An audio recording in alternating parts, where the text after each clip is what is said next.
नमस्ते जी। छठी पर्व की आपको ढेर सारी शुभकामनाएं।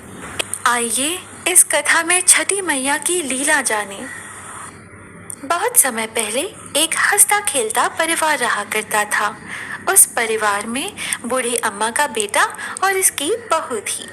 बूढ़ी अम्मा छठ माता की परम भक्त थी और हर साल पूरे श्रद्धा और विश्वास के साथ छठ माता का व्रत करती थी। परंतु बहू नए विचारों वाली थी। वो पूजा पाठ में विश्वास नहीं करती थी।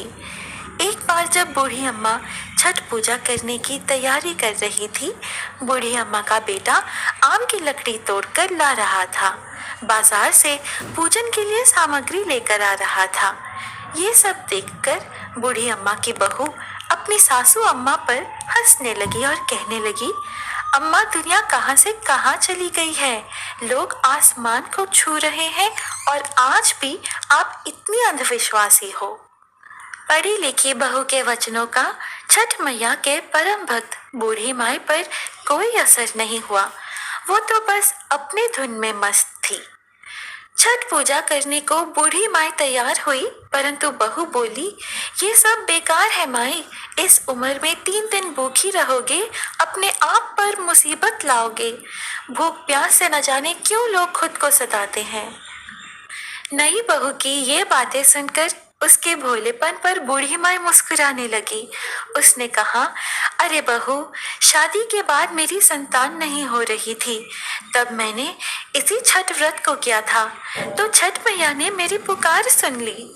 और तुझे पता है बहू, ये तेरा पति भी छठ मैया का ही प्रसाद है। यह अंधविश्वास नहीं है बहू, माता का कण कण में निवास है। मेरी बात मान ले बहू, तू भी मेरे साथ छठ व्रत को कर। छठ मैया तेरी भी गोद जरूर भर देगी। मगर वो नए युग की नई सोच वाली बहू किसी की कहाँ सुनने वाली थी। वो मुंह टेढ़ा करके सासू अम्मा से बोली, मुझको कौन सा दुख है माई, मैं पूजा पाठ नहीं करने वाली। सुंदर पति मिला है, जीवन में हर सुख मिला है, आलीशान घर है, दिन रात मस्त रहती हूँ। पूरे गांव में मुझ जैसा धनवान कहाँ।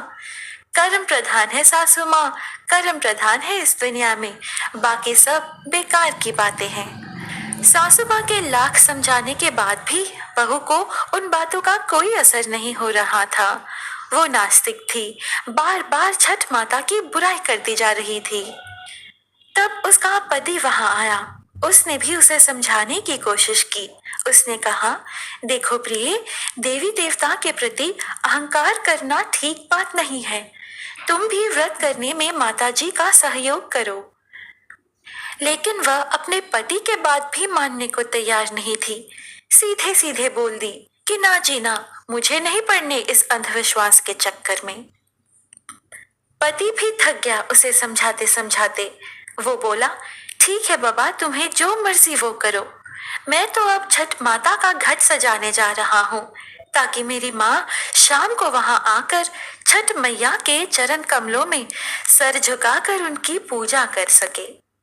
बेटा हाथ में कुड़ल लेकर नदी तट पर चला जाता है और छठ माता की पूजा हेतु सुंदर घट बनाने में जुट जाता है। अपनी माता को पूजा की तैयारी में मदद करता है। आम की लकड़ी को जलाकर अपने माँ संग ठेकुआ छनवाता है। पूरे भक्ति भाव से माँ और बेटा छठ का पर्व मनाते हैं। बूढ़ी अम्मा आम की लकड़ी जलाकर छठ माता के लिए ठेकुआ बना रही थी और उसका बेटा बड़े ही लगन से हर काम में अपनी माँ का सहायता कर रहा था। बूढ़ी अम्मा का बेटा अपने घर और दरवाजे को गाय के गोबर से लीप रहा था। इसी बीच उसकी पत्नी पाँव में संडल पहने हुए वहां से गुजरती है और कहती है, हाय, पता नहीं ये कौन सा त्योहार है। पूरे घर को गोबर ही गोबर बना के रखा है। अब तो घर से बाहर निकलना मुश्किल हो रहा है। कैसी गोबर की दुर्गंध आ रही है। उसने अपने पति से कहा, तुम और तुम्हारी माँ बड़े भक्त बनते हो, गोबर से लीपने का ये कौन सा त्योहार है। देखो जी, आपके बदन से भी गोबर की बदबू आ रही है। अब तो नहा कर ही घर आना।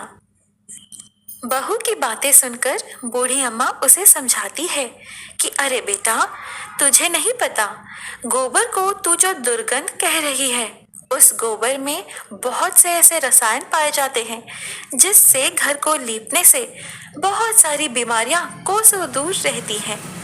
इतना सुनकर बहू और बिगड़ गई और झुंझलाकर बूढ़ी अम्मा से बोली, हाँ, पहले तो आम की लकड़ी पर ठेकुआ बनाए और अब गोबर से घर को लीप कर पूरे घर को गोबर बना दिया।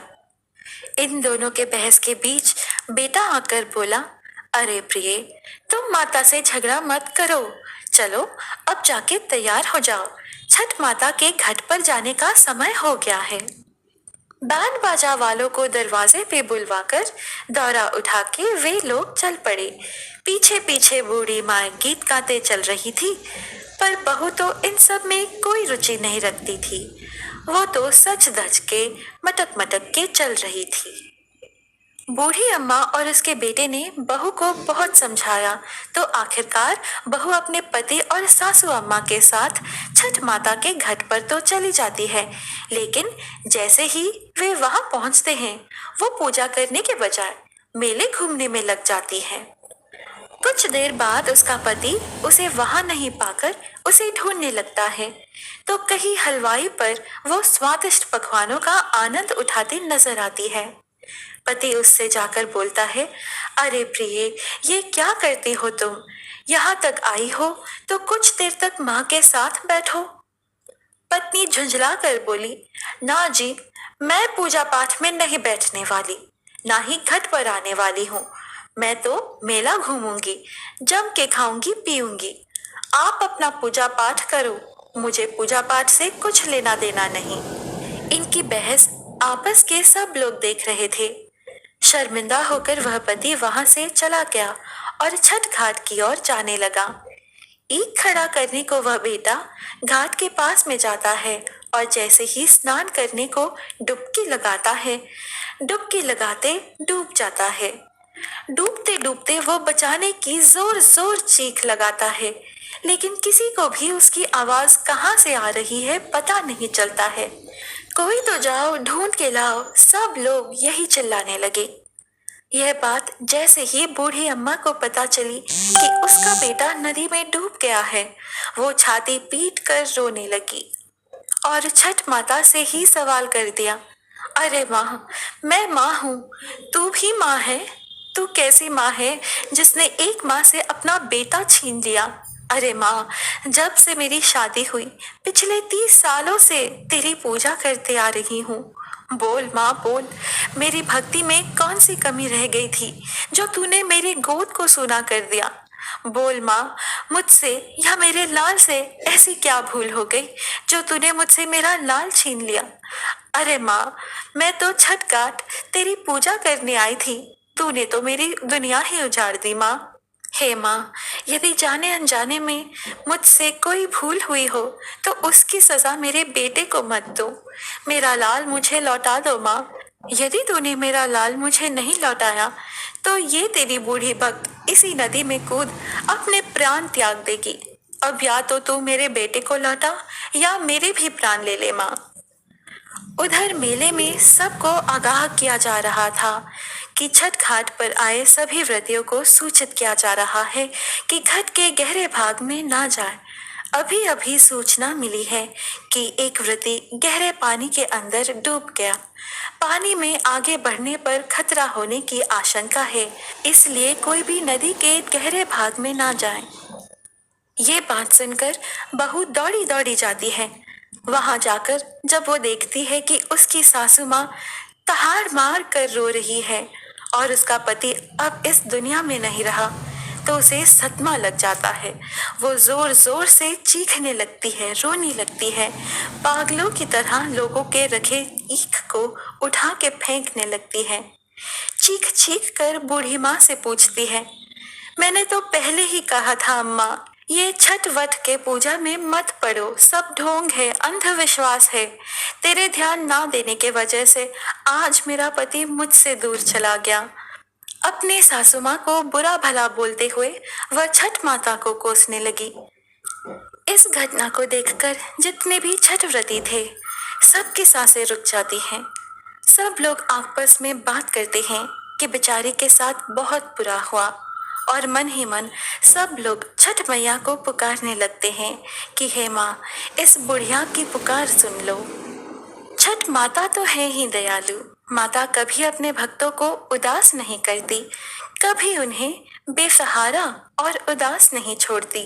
इधर पुत्र वियोग में व्याकुल बूढ़ी माँ जैसे ही पानी में जान देने के लिए जाती है, वैसे ही नदी के अंदर से एक लहर उठती है और वो लहर किनारे की तरफ जोर से आती है।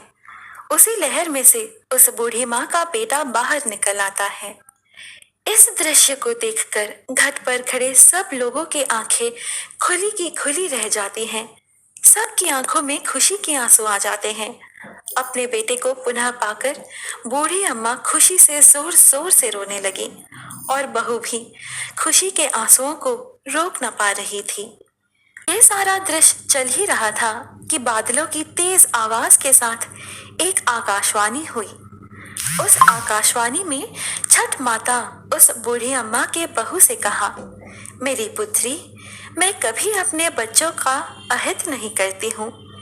मैंने तुम्हारी आंखों से अज्ञान का पर्दा हटाने के लिए तुम्हारे पति को पानी में डुबोया था। पुत्री, मैं सदैव अपने भक्तों की रक्षा करती हूँ। इस कलयुग में जो भी भक्त पूरे भक्तिभाव से मेरी पूजा करता है, उसकी सारी मनोकामनाएं पूर्ण करती हूँ। इतना कहकर छठ माता अंतर ध्यान हो गई। घाट पर मौजूद सारे लोग छठ माता के नाम के जय जयकारे लगाए। दोस्तों, आपको ये कथा कैसी लगी? लाइक और कमेंट करके जरूर बताइएगा। यदि आप भी छठी का यह महापर्व मना रहे हैं तो आपको बहुत बहुत बधाई। आपकी व्रत पूजा सफल हो और छठी मैया आपके सभी मनोकामनाएं पूर्ण करे।